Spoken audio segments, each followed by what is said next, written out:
ছোট্ট শিশু ফাতেমা বছর দুয়েক আগে তার জন্ম নেওয়ার কাহিনী ব্যাপক সাড়া ফেলে পুরো দেশে।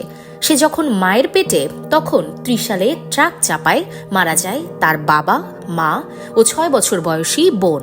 দুর্ঘটনায় মায়ের পেট ফেটে যায়, কিন্তু অলৌকিকভাবে জীবন্ত অবস্থায় উদ্ধার করা হয় ফাতেমাকে।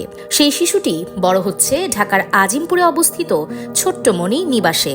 সরকারিভাবে তার দেখভাল করা হচ্ছে। কিন্তু ফাতেমার দাদা দাদিকে দেখভাল করছে কে? এগিয়ে আসেন তারেক রহমান। খোঁজ নিয়ে জানতে পারেন শিশুটির দিনমজুর বাবা জাহাঙ্গীর আলম ছিলেন পরিবারের একমাত্র উপার্জনক্ষম ব্যক্তি।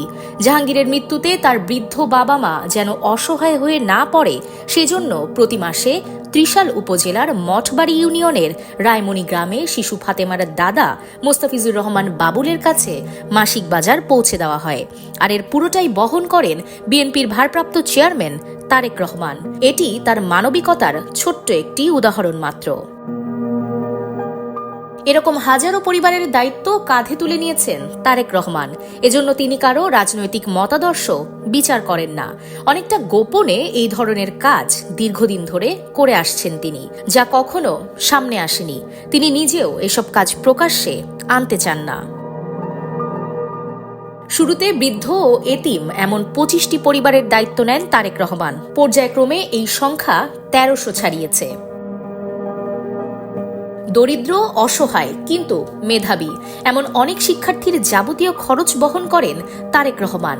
এসব শিক্ষার্থীর মধ্যে 14 জন চিকিৎসক হয়েছেন, মেডিকেলে পড়ছেন আরও কয়েকজন, 7 থেকে 8 জন ইঞ্জিনিয়ার হয়েছেন। সেনাবাহিনীতে যোগদান করেছেন 2 জন, যাদের যাবতীয় খরচ 5ম শ্রেণী থেকেই বহন করে আসছেন তারেক রহমান। শিক্ষার্থীদেরও জানতে দেওয়া হতো না তাদের আসল সাহায্যকারী কে। জানলে হয়তো ফ্যাসিস্ট সরকারের রোষানলে পড়তে হতো সেসব শিক্ষার্থীদের। তারেক রহমান নিজেও চাননি এসব প্রকাশ্যে আসুক। তারেক রহমানের তত্ত্বাবধানে পরিচালিত হয় অনেক মাদ্রাসা ও হাসপাতাল। নিজ উদ্যোগেই এগুলোর খরচ বহন করেছেন তিনি। অনেক জায়গায় বিএনপির স্থানীয় নেতাকর্মীরাও জানেন না তাদের সেই মাদ্রাসা ও হাসপাতাল চলে তারেক রহমানের সরাসরি তত্ত্বাবধানে। বগুড়ার গাবতলী থানায় লাঠিগঞ্জের 3 মাথার মোড়ে এতিমদের একটি মাদ্রাসা রয়েছে। সেখানকার বেশিরভাগ শিক্ষার্থীর দৃষ্টিশক্তি নেই কিংবা আংশিক আছে। এমনকি এই মাদ্রাসার প্রধান শিক্ষকও অন্ধ। 2011 সালে এই মাদ্রাসার তথ্য জানতে পেরে এটি পরিচালনার দায়িত্ব নেন তারেক রহমান। 2017 সালে মাদ্রাসাটিতে একটি চক্ষু ক্যাম্প আয়োজন করা হয়। সে সময় পরীক্ষায় দেখা যায় কিছু শিক্ষার্থী চিকিৎসা পেলে সুস্থ হয়ে উঠবেন। জানতে পেরে তাদের চিকিৎসার যাবতীয় দায়িত্ব নেন তারেক রহমান।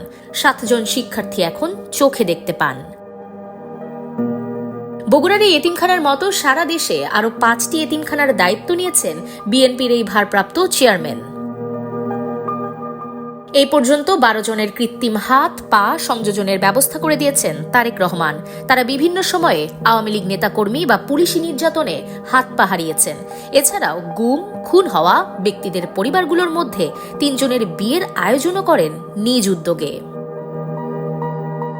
অনেক জায়গায় অসহায় পরিবারকে নিজের উদ্যোগে ঘর নির্মাণ করে দিয়েছেন। আর বিএনপির যেসব নেতাকর্মী বিভিন্ন সময় আন্দোলন করতে গিয়ে নিহত হয়েছেন, হাসিনা আমলে যেসব বিএনপি কর্মীকে খুন করা হয়েছে, তাদের পরিবারের পাশেও দাঁড়িয়েছেন তারেক রহমান।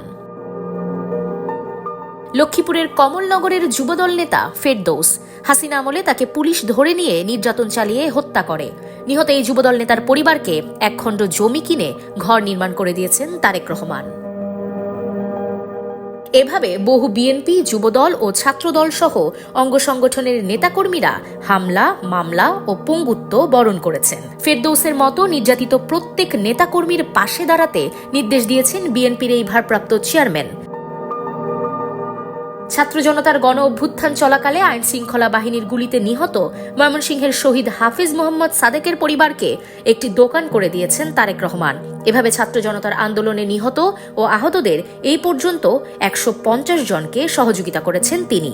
অসহায় মানুষের পাশে দাঁড়ানোর যেই শান্তি, সেই আত্মতৃপ্তি লাভ করাই তারেক রহমানের মূল উদ্দেশ্য।